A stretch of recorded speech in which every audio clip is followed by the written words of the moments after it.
மாசமா இருந்து வந்தாங்கன்னா ஒரு 5ஆம் மாசமோ மேக்ஸிமம் 7ஆம் மாசமோ அம்மா வீட்டுக்கு போயிடுவாங்க. என் பிள்ளைக்கே 9 மாசம் ஆயிடுச்சு. இன்னும் நான் எங்கள் அம்மா வீட்டில் தான் இருக்கேன். வான்னு சொல்லி கூட்டிட்டு வந்து ஒரு நாள் 2 நாள் கம்முன்னு இருப்பாங்க சார். 3ஆவது நாள் மறுபடியும் ஸ்டார்ட் பண்ணுறாங்க சார். அங்கேயே இருந்திருப்பேன், அவங்களே ஒழுங்காக பார்த்துக்கிட்டாங்க, நீ பார்த்துக்கவே மாட்டேற. ஷாப்பிங் மால் எங்கேயாச்சும் போறோம்னா ஸ்டார்டிங்ல பாக்குற அந்த டோனட்டோ இல்ல சின்ன குழந்தை மாதிரி உடனே போயிட்டு அதை வாங்கி சாப்பிடுறது.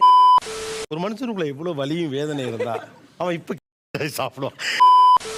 மனைவியோட அப்படி பேசுறது கூச்சமா வாய்ப்பே இல்ல இருக்கா? சார். கல்யாணம் ஆகி 3 வருஷம் ஆகுது சார். போட்டோக்கு கூட என்ன டச் பண்ணாம கூட இப்படி கூட போட மாட்டார். எத்தனை வருஷம் ஆச்சு கல்யாணம் ஆகி? 2.5 years. இப்போ செட் ஆகலைன்னா புரியல எனக்கு. முன்னாலாம் தம்பி பாருங்கள் அப்படிலாம் இருந்துச்சு, அப்படியே போ வெறி ஏறுதாட்டு இருக்கு. பாப்பா 7 மந்த்லேயே பிறந்துட்டா. அதுவும் மனசாட்சியே இல்லாமல் குழந்தைய விட்டுட்டு போயிடுவோம், இது தேராது அப்படிலாம் சொன்னால் எனக்கு எப்படி சார் இருக்கும்?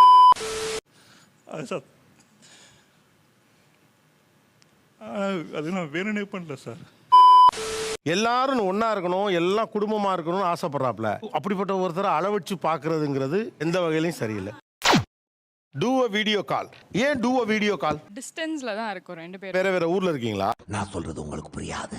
அப்ப புரியுற மாதிரி சொல்றேன், இருந்தாலும் புரியாது. அவர் எங்கள் வீட்டில் இருக்காரு, நான் எங்கள் அம்மா வீட்டில் இருக்கேன். என்னங்க எனக்கு ஒண்ணுமே புரியல. அதுதானப்பா எனக்கும் புரியல. பொண்ணு மாசமா இருந்து வந்தாங்கன்னா ஒரு 5ஆம் மாசமோ மேக்ஸிமம் 7ஆம் மாசமோ அம்மா வீட்டுக்கு போயிடுவாங்க. இது நேத்து இன்னைக்கு இல்ல, காலங்காலமா தொண்டு தொட்டு நடக்கக்கூடிய ஒரு சம்பவம். அம்மா வீட்டுக்கு போனேன். என் பிள்ளைக்கே 9 மாசம் ஆயிடுச்சு. இன்னும் நான் எங்கள் அம்மா வீட்டில் தான் இருக்கேன். ஏன்பா? அது வந்து இல்லை சார், வீட்டில் இருந்தால் பார்த்துக்க முடியாது சார். இண்டிவிஜுவலாக என்னால் பார்த்துக்க முடியாது. அவர் ஹெல்ப் நீங்க ஹெல்ப் பண்ணா பாத்துக்கலாம். ஒர்க்கு போகணும் சார். ஆபீஸ் போறதுக்கு டைம் ஆகி போச்சு, நீங்க வேற ஆள்கிட்ட கிட்ட தெரிஞ்சுக்க. அங்க இருக்கேன்னு சொன்னா கூட நீங்க இல்ல வா நம்ம வீட்டுல இருப்போம், ஒண்ணு மண்ணா சேர்ந்து ஏதாவது பாத்துக்கலாம்னு சொல்லுவாங்க. சொல்லியிருக்கேன் சார். சொன்னா நம்ப மாட்டீங்க, அப்ப சொல்லாத. இல்ல சார், சத்தியமா நம்பவே மாட்டீங்க. கூட்டிட்டு வந்து ஒரு நாள் 2 நாள் கம்முன்னு இருப்பாங்க சார். 3ஆவது நாள் மறுபடியும் ஸ்டார்ட் பண்ணுறாங்க. அங்கேயே இருந்திருப்பேன், அவங்களே ஒழுங்காக பார்த்துக்கிட்டாங்க, நீ பார்த்துக்கவே மாட்டேற. எப்படி சிக்கிரிக்கம் பாத்தியாப்பா? ஒரு பிள்ளைய தூக்கி நல்லது கெட்டது பார்க்க முடியாத அளவுக்கு நீங்க பிஸியா இருக்கீங்களா? இங்க பாரு, ஏதாச்சும் ஒரு பக்கம் ஆட்டு. என்கிட்ட விட்டுட்டு அவங்க பாட்டுக்கு போயிடுவாங்க வேலை பார்க்க. அவங்க பாட்டுக்கு எங்க போறாங்க? அவங்க வீட்டு வேலை ஏதாவது செய்வாங்க சார். அவங்க சும்மா இல்லைல. ஐயோ, எந்த ட்ரெண்ட்ல பேசினாலும் எந்த ரூட்ல போனாலும் விடவே மாட்டேங்கிறானே, நான் என்ன பண்ணு? அம்மா வீட்டுல இருக்கணுங்கிற டெசிஷன் எடுத்தது நீங்களா அவரா? அவர் தான். நீங்க தானே எடுத்தீங்க. ஆமாம் சார். ஏன் சொன்னா தீத்துற போறியா? என்னால முடிஞ்சதை செய்யறேன், சொல்லுங்க. நம்மளால டைம் ஸ்பெண்ட் பண்ணல. பாத்துக்கிறதுலப்பா கணவன் மனைவியா குழந்தைய பாத்துக்கிறது எப்படி? அம்மா அப்பாவா அப்பதானே மாற முடியும். அப்படி கேளுங்க, அறிய வரட்டும். உங்களுக்கு அரேஞ்ச் மேரேஜா லவ் மேரேஜா? நாங்கள் 10 இயர்ஸாக ரிச்சுவல் ஃப்ரெண்ட்ஸ். அப்ப இது கிட்டத்தட்ட ஒரு காதல் கல்யாணம் தான். பயப்பிடிச்சிட்டான். எல்லாம் டெக்னாலஜி. ஆசைப்பட்டது நீங்க, பட்டுன்னு கல்யாணம் பண்ணது நீங்க, எல்லா முடிவும் பண்ணிட்டு வளர்க்கறது மட்டும் உன் பொறுப்புன்னு எப்படி விட முடியும்? எங்கேயாச்சும் போறோம்னா அந்த டோனட்டோ இல்ல சின்ன குழந்தை மாதிரி உடனே போயிட்டு அதை வாங்கி சாப்பிடுறது. கல்யாணம் ஆயிடுச்சு, இதுக்கப்புறம் எதுக்கு அதை வெளியே வா, மம்பட்டி எடுத்து நடுமண்டி பொறுக்கிறீங்க. கிட்ஸ் செக்ஷன்ல போயிட்டு அப்படியே நின்றுட்டு இருக்கிறது, அங்க போயிட்டு ஜாய் வாங்குறது, அதெல்லாம் கிட்ஸ் பண்ற மாதிரி தானே சார். சின்ன வயசுலலாம் அவ்வளோ வாங்கி கொடுக்க மாட்டேன். உங்களுக்கே தெரியும், அது ரொம்ப காஸ்ட்லியான விஷயம். நம்ம தான் சம்பாதிக்கிறோம், அதனால வாங்கி வீட்டில் ஸ்டாக் வச்சுப்பேன். என்ன ஒரு புத்திசாலித்தனம். மனுஷனுக்குள்ள இவ்வளவு வலியும் வேதனை இருந்தா அவன் இப்ப சாப்பிடுவான். ஒரு மெச்சூர்டான மேன் மாதிரி தெரியாது நினைக்கிறேன் சார். நான் ஒண்ணு கேக்குறேன், இவங்க ஐஸ்கிரீம் சாப்பிடுறாங்களா இல்லையா? அத சண்டாளா நினைச்ச மாதிரியே சரிங்க திருப்பி விட்டானே, நான் என்ன பண்ணுவேன்? சார் ஃப்ரிட்ஜ் ஃப்ரீசர் ஃபுல்லாக இருக்கும் சார். இருக்குல்ல, சாக்லேட்லாம் சாப்பிடுறாங்களா இல்லையா? அதெல்லாம் கன்ஃபார்ம். என்ன பங்கு மாட்டிக்கிட்ட பங்கு. நீங்க கல்யாணத்துக்கு பிறகும் ஒரு அம்மாவான பிறகும் ஐஸ்கிரீம் சாப்பிடுறது கியூட் வகையறால வந்துருது. கரெக்ட். என்ன கரெக்ட்? இல்ல தப்பு. இவன் பச்சை புள்ள சின்ன வயசுல கிடைக்கல, ஏங்கி போய் ஏதோ 4 எடுத்து தின்றுருக்கான். போடா, பேசும்போது அதை நாம படுத்துறது. நீங்க இருக்கீங்கன்னு வச்சுக்கோங்க, நம்ம அம்மாலாம் என்ன பண்ணுவாங்கன்னா, ஏதோ ஒரு மாடர்ன் ட்ரெஸ் போடணும்னு சொன்னா, இதெல்லாம் நீ கல்யாணம் பண்ணி உன் புருஷனை கேட்டுக்க அப்படிம்பாங்க. இவங்க அம்மா மட்டும் இதெல்லாம் நீ சாப்பிடக்கூடாது, செய்யக்கூடாது, கல்யாணம் பண்ண உன் பொண்டாட்டியை கேட்டு செஞ்சுக்க அப்படின்னு தம்பிட்ட சொல்லியிருப்பாங்களாட்டு. ஒரே பாயிண்ட் தான். ஓகே. வீட்டை விட்டு வெளியே செல்லும் போது மனைவியை கவனிக்கவும். கவனிச்சாச்சு. எங்க வீட்டு டோரை விட்டு வெளியே தாண்டிட்டோம்னா நான் மறைஞ்சிருவேன். அவர் மட்டும்தான் இருக்கார். காலையில நீ அங்க வர்றப்ப நல்லா தெரியற, கிட்டக்க வர வர வர வர வர வர வர வர திடீர்னு காணா போயிடுறியே. அந்த மாதிரி தான் நடந்துப்பார். வண்டி எடுக்கிறாருன்னா ஒரு பாட்டுக்கு ஸ்டார்ட் பண்ணி மூவ் பண்ணிடுவாரு. நான் ஏறி இப்படி காலை போடுறதுக்குள்ள வண்டி கிளம்பிடும். காலை இப்படி தூக்கிறவன நீ பாட்டுக்கு கபட்டில புகை அடிச்சு விட்டு கிளம்பிட்ட. 29 வருஷமா யாரு கூடயும் கேர்ள்ஸ் யாரும் வண்டியில ஏற்றிட்டு போனதில்லை, எங்கேயுமே சுற்றி பார்த்ததே இல்லை. என்ன மனுஷன் எடுத்தோடனே டக்குன்னு போயிடுவோம். இல்ல ஒரு மாதிரி மனைவியோட அப்படி பேசுறது, கையை பிடிச்சி கூட்டு போறலாம் உங்களுக்கு கூச்சமா வாய்ப்பே இல்லை இருக்கா? சார். என்னடி சொல்ற? நீ என்ன சொல்ற? கல்யாணம் ஆகி 3 வருஷம் ஆகுது சார். என் கையை பிடிச்சது வரைக்கும் நடந்ததே இல்லை. ஒரு பொண்ணியா எவ்வளோ மனசு இல்ல. போட்டோவுக்கு கூட இப்படி கூட என்ன டச் பண்ணாம கூட இப்படி கூட போட மாட்டார். அவ எதுக்கு கோவப்படுவா, எதுக்கு சந்தோஷப்படுவா தெரிஞ்சிருக்கணும்ல.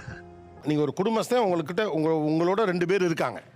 அந்த கான்சியஸ்னஸ் ஏன் உங்களுக்கு வரலன்னு தான் அவங்க கேட்குறாங்க. வரும் ஆனா வராது. இன்னும் செட் ஆகலை சார். இன்னும் எத்தனை வருஷம் ஆச்சு கல்யாணம் ஆகி? 2.5 years. செட் ஆகலைன்னா புரியல எனக்கு. புரியல, எனக்கும் புரியலையே. உதாரணத்துக்கு சொல்லி உள்ள வரைக்கும் போய் மாட்டிக்கிட்டேன். இன்னும் மைண்டில் வந்து கை பிடிச்சி கூட்டிகிட்டு போகணும். அவங்க வந்து உட்காந்துட்டாங்களா என்னன்னு அப்படி செக் பண்ணணும். எவ்வளவு காலம் பிடிக்கும் இதுக்கு? அது 4-5 நாள் ஆகுங்க. 4-5 நாளா? பாப்பா வந்துருச்சு. பாப்பா வந்துருச்சு அப்படின்னு அங்கேருந்து ஆரம்பிக்கிறீங்க. பாப்பாவே வந்துருச்சு. சாரி, எனக்கு தெரியாது. இப்போ கொஞ்சம் கொஞ்சம் சரி பண்ணிட்டே தான் வரேன். தெரியல, கொஞ்சம் சமாளிப்பு மாதிரி இருக்கு. பட் இருந்தாலும் அதுக்கு எஃபர்ட் எடுக்கிறேன் நீங்க சொல்றீங்க. வாழ்த்துக்கள். சரி போ. ஓ ஓகே, பின்பக்கம் திருப்புக. பேஜ் டேர்ன் ஓவர்னு அர்த்தம். யோ, நான் என்ன பம்பரமா சுத்தி விட்டு பாக்குறேன்? என்ன ஒரு டயம் ஒன்னுட்டையும் என்ன இன்னைக்கு ரொம்ப ஜாம் ஆகுது. இந்த இருக்கு உங்க சீட். தெரியுது, நீ மூடு. அப்படியே போ வெறி ஏறுதாட்டு இருக்கு. ஓ எல்லாத்துலயும் உள்குத்து இருக்கு தம்பி. என்னப்பா வேமா சொல்ல பதறு எனக்கு ஏன்? பொறுப்பா இருக்குதுன்னா இவங்க பொறுப்பா இருந்திருந்தா என்னோட பிரெக்னன்சி டைம்ல நாங்க 2 பேருமே கஷ்டப்பட்டிருக்க மாட்டோம். புரிஞ்சதா? நீங்க ஒரு ஆளாவே மேனேஜ் பண்ற மாதிரி ஆயிடுச்சா? இவங்க பொறுப்பா இல்லாதது என் முன்னாடி எல்லாம் மட்டமா பேசுவாங்க இவங்கள. வாயில வசம் போச்சு தேக்க.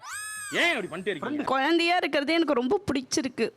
எனக்கு 2 குழந்தைய மேனேஜ் பண்ற மாதிரி எனக்கு ஃபீல் ஆகும். மனைவி அமைவதெல்லாம் இறைவன் கொடுத்த வரம்னு சொன்னானே, அவன் ஏனோ தானோ சொல்லல, அனுபவிச்சு ரசிச்சு தான் சொல்லியிருக்கான். உங்க தம்பி தான் குடும்பத்து வரவு செலவு எல்லாம் பார்ப்பாங்க. கிட்ட விட மாட்டாங்க இவங்க அம்மா.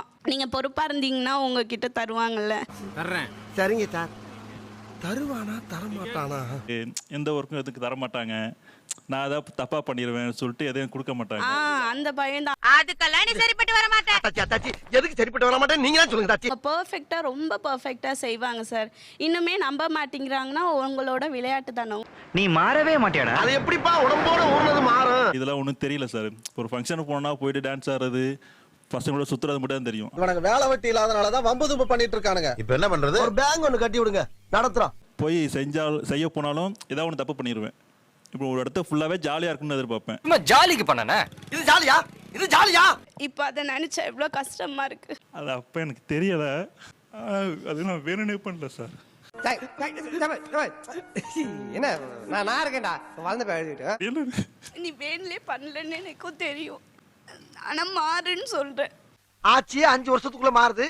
மனுஷன் மூணு செகண்டுக்கு ஒருக்கா மாறதுல என்ன பெரிய அதிசயம்? அரேஞ்ச் மேரேஜ் தான். எங்க ஃபேமிலி சப்போர்ட் இல்ல, இவங்க ஃபேமிலி சப்போர்ட் இல்ல. மனுஷனாடா நீங்க எல்லாம். ஐயோ திரும்பி பார்த்தா எவ்வளோ கஷ்டப்பட்டோம். ஒரு சில மொமெண்ட் எல்லாம் நாங்க ரசிச்சதே இல்லை சார். என்ன கொடுமை சரவணது. ஃபேமிலி முக்கியம் தான். நான் அதெல்லாம் பிரிக்கணும் அப்படிலாம் எதிர்பார்த்ததே கிடையாது சார். நானும் உனக்கு முக்கியம் இல்ல. அப்போஸ் குளுக்கோஸ். அப்போஸ்ங்க, அப்போஸ்னா ஆமான்னு அர்த்தம். அப்படி உண்மையாலுமே அவங்க ஃபீல் பண்ணியிருந்தா என்னோட டெலிவரி அப்போ என் கூட சப்போர்ட்டா இருந்திருப்பாங்களா இல்லையா சார்? அப்ப புரியல, இப்ப புரியுது. அதுவும் மனசாட்சியே இல்லாம குழந்தைய விட்டுட்டு போயிடுவோம், இது தேராது அப்படிலாம் சொன்னா எனக்கு எப்படி சார் இருக்கும்? எவ்வளவு கேவலமான பிறவிங்க இல்ல நம்ம. அவங்க கூட இப்ப போய் செட் ஆகு சொல்றாங்க. எனக்கும் ஒரு கட்டத்துக்கு மேல அட்ஜஸ்ட் பண்ண தோணல சார். நீ மறக்கலாம், ஆனா நான் மறக்க மாட்டேன். நீங்க மத்தவங்க சொல்றபடி உங்க குடும்பத்தை நடத்த முடியாது, சரிதானே? ஏன் அப்படி இருக்கீங்க? சும்மா உனக்கு ஒண்ணும் புரியாது. புரியல தானே கேக்குறேன். அது என் கேரக்டர் சார். அது என்னால தம்பி ஆக்சுவலா என்னன்னு கேட்டா, கேரக்டர்னா மாறுறதுதான் கேரக்டரே. மனித வெடிகுண்டா மாறணும். முதல்ல மனுஷனா மாறுங்கடா. என்னால மாற முடியாது பிகாஸ் தட்ஸ் மை கேரக்டர்னு சொல்றதெல்லாம் வந்து சாக்கு போக்கு தான். அது கேரக்டரா மாறும். எல்லாரும் சிறுபிள்ளைத்தனமானது இது. நாட்டுக்கோழி போறோம்னு சொல்லிவிட்டு போட்டா கோழியை போட்டாங்க. இது உங்க குடும்பம். அதுக்கான நல்லது கெட்ட முடிவுகளை நீங்க தானே எடுக்கணும். அப்பதான் வெளியில மதிப்பாங்க. தம்பி இது மாதிரி 4 பேர் கேள்வி கேட்டிருந்தாங்கன்னா நாங்க திருந்திருப்போம் தம்பி. குடும்பம் ஒன்னா இருக்கணும் அப்படிங்கிறதுக்காகவே பல நேரங்கள்ல பல பிரச்சனைகளை முடிவே எடுக்காம கடந்து போக பாக்குறோம். ஏட்டையா அது எப்படி கோர்வையா கரெக்டா பேசுறீங்க? கோத்துறியா? குடும்பம் ஒண்ணா இருக்கணும், அக்கா தங்கச்சி கூட ஒண்ணா இருக்கணும்னா நீங்க முடிவு எடுக்கணும். அதுவாவே சரியாகும் நினைச்சீங்கன்னா சரியே ஆகாது. தெரிஞ்சுக்க புரிஞ்சுக்க கரெக்டா இருந்தா புரட்டா வரட்டா. இவன் தான் குழந்தை. இந்த தஞ்சாவூர் குடும்பம் இதை புரிஞ்சுக்கணும். எல்லாம் குடும்பமா இருக்கணும்னு ஆசைப்படுறாப்ல. அப்படிப்பட்ட ஒருத்தரை அளவச்சு பாக்குறதுங்கிறது எந்த வகையிலும் சரியில்லை. லைக் பண்ணுங்க, ஷேர் பண்ணுங்க, சப்ஸ்கிரைப் பண்ணுங்க. மறக்காம கீழே இருக்கிற பெல்ல ஒரு தட்டு தட்டுங்க.